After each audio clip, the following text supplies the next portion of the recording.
हाय, hello, नमस्कार. स्वागत आहे तुमचं माझ्या नवीन एका मिनी व्लॉगमध्ये.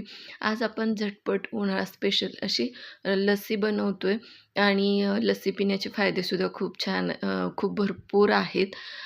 कारण दही तर चांगलं आहेच शरीरासाठी. त्याचबरोबर असे काही पदार्थ आपण त्याच्यामध्ये वापरतोय, ज्याच्यामुळं आपल्या शरीरामध्ये शरीरातली उष्णता कमी होण्यासाठी पण मदत होते. त्याचबरोबर आपण जे काही खाल्लेलं आहे, तर त्याचं त्या अन्नाचं पचन सुधारण्याचं कामसुद्धा होतंय.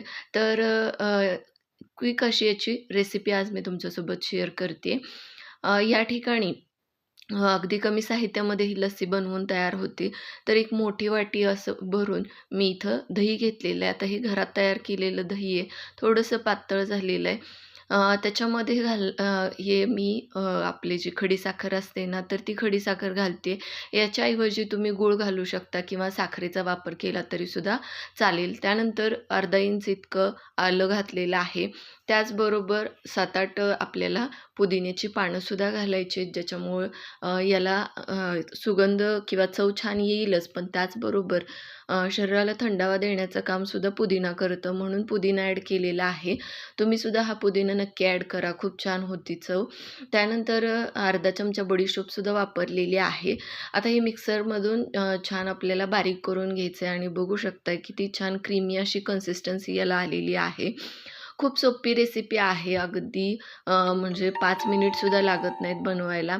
साहित्य जर का आपल्या हाताशी असेल तर 3 ते 4 मिनिटामध्ये ही अशी क्रीमी लस्सी बनवून तयार होते. आणि गार्निशिंगसाठी या ठिकाणी मी आपल्या देशी गुलाबाच्या पाकळ्या वापरलेल्या आहेत. देशी गुलाबाच्या पाकळ्या फक्त गार्निशिंगसाठी म्हणून वापरलेल्या नाही आहेत, तर याच्यामुळं सुद्धा शरीरातली उष्णता कमी होण्यासाठी मदत होते. तर तुम्हीसुद्धा ही झटपट अशी रेसिपी नक्की ट्राय करा आणि अशाच थंडगार रेसिपीज पाहण्यासाठी आपल्या चॅनलला सबस्क्राईब करायला विसरू नका. आणि आपलं इन्स्टाचं जे पेज आहे प्रशमांत रेसिपीज अँड मच मोर, तर या पेजलासुद्धा फॉलो करायला विसरू नका.